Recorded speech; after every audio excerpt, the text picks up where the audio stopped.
जी देखिए, लोकसभा स्पीकर सुमित्रा महाजन के चुनाव नहीं लड़ने के ऐलान के बाद भाजपा ने अभी तक इंदौर सीट से किसी भी उम्मीदवार की घोषणा नहीं की है। और वहीं मैं बताना चाहूँगा कि इस बीच खबर आ रही है कि इंदौर लोकसभा सीट के बाद ताई के बाद यानी कि भाई का नाम जो है लगभग पार्टी ने तय कर दिया है। और ये माना जा रहा है कि पार्टी जो है शाम तक कैलाश विजयवर्गीय यानी कि बीजेपी के राष्ट्रीय महासचिव कैलाश विजयवर्गीय के नाम का ऐलान कर सकती है। ऐसे ही सूत्रों के हवाले से ये खबरें आ रही है। और मैं बताना चाहूँगा कि इंदौर से जो है कैलाश विजयवर्गीय टिकट के मजबूत दावेदार भी हैं और वे पश्चिम बंगाल के चुनाव का हवाला देकर कई बार इंदौर लोकसभा से चुनाव लड़ने का इनकार भी कर चुके हैं। और वो उन्होंने खुलकर इंदौर लोकसभा सीट से दावेदारी भी नहीं की है, क्योंकि अगर वो दावेदारी करते हैं तो कहीं ना कहीं ताई का जो खेमा है वो इसके विरोध में उतर सकता है। लिहाजा यह भी उनका एक जो है रणनीति का हिस्सा भी होगा। और मैं बताना चाहूँगा कि कैलाश विजयवर्गीय ही वो बड़ा चेहरा भाजपा को नजर आ रहा है जो इंदौर लोकसभा सीट पर बीजेपी का गढ़ को बचा सकता है, क्योंकि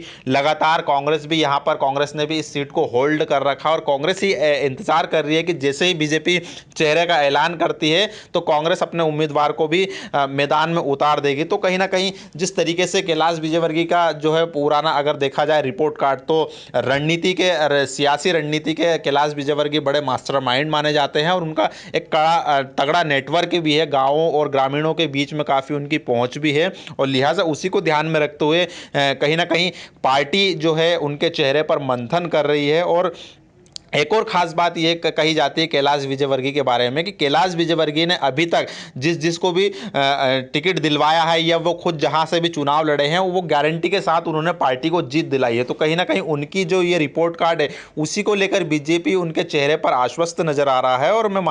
और ये भी खबरें हैं जिस तरीके से कि विधानसभा चुनाव की बात की जाए तो उन्होंने यहाँ पर अपने बेटे को टिकट दिलवा कर लाए थे और उसे यहाँ पर जीत दिलवाई थी आकाश विजयवर्गीय को, और उन्होंने विधानसभा उनको पहुंचाया है। तो कहीं ना कहीं जिस तरीके से ग्रामीण की बात की जाए, शहरी की बात की जाए, ये तमाम जो युवा कार्यकर्ता हैं और बीजेपी पार्टी के जो कार्यकर्ता, उनमें एक कैलाश विजयवर्गीय की काफ़ी अच्छी छवि है। और उनके समर्थन में उनके नाम के ऐलान से पार्टी के जो कार्यकर्ता है काफ़ी रिचार्ज भी देखने को मिलेंगे। लिहाजा उसी को ध्यान में रखते हुए उनके नामों पर मंथन किया जा रहा है। और एक और बात सामने आ रही है कि अगर कैलाश विजयवर्गीय यहाँ से चुनाव लड़ते हैं तो कांग्रेस कि सुप्रीमो राहुल गांधी यहां पर एक बड़ा चेहरा जो है मैदान में उतार सकते हैं। माना यह भी जा रहा है कि कैलाश विजयवर्गीय के सामने ज्योतिरादित्य सिंधिया को मैदान में उतारा जा सकता है, क्योंकि वही वो बड़ा चेहरा है कांग्रेस का जो कि कैलाश विजयवर्गीय को टक्कर दे सकता है। क्योंकि एमपीसीए के चुनाव को देखा जाए तो कैलाश विजयवर्गीय